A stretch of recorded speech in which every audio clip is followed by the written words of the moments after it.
Cimetière musulman de Yoff à Dakar, au Sénégal. En ce début de soirée ordinaire du mardi 9 avril 2024, le soleil est loin de regagner sa tanière. Quelques personnes se recueillent devant les tombes des proches. Nous sommes à plus de 3000 km du Cameroun. Et pourtant, c'est ici que reposent les restes de El Hadj Amadou Babatoura Ahidjo. Si vous ne le connaissez peut-être pas, il s'agit du tout premier président de la République du Cameroun. 35 ans après son inhumation, sa tombe côtoie toujours des milliers d'autres dans le plus grand cimetière de Dakar. La tombe de Amadou Ahidjo est reconnaissable à la couleur jaune des murs qui l'entourent. C'est d'ailleurs la première indication que les vigiles nous donnent ici à notre renseignement. Visiblement, la tombe est bien entretenue. En tout cas, l'intérieur du caveau présente une propreté certaine. Selon un témoin rencontré sur place, l'entretien se fait par des bénévoles qui travaillent pour le compte de la municipalité.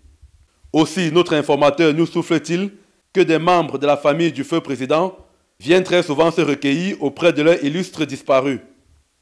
En dehors des membres de la famille, des Camerounais exerçant à Dakar ou de passage dans la capitale sénégalaise viennent s'incliner devant la mémoire du père de la nation camerounaise.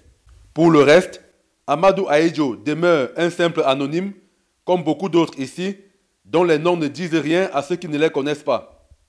Amadou Ahidjo a dirigé le Cameroun entre 1960 et 1982.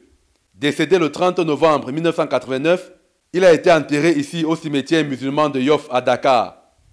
Depuis lors, la question du rapatriement de ses restes a toujours alimenté les débats publics. Ici repose une partie de la famille Ahidjo, le président Amadou Ahidjo depuis 1989, son épouse Abiba Germaine Ahidjo depuis 2021 et leur fille Fadimatou Ahidjo depuis 2023 dans ce qu'on pourrait appeler le caveau familial ici au cimetière musulman Yoff de Dakar. Dakar, au Sénégal, Carlos Minoué, Achille Kamga, envoyés spéciaux Equinox Télévision.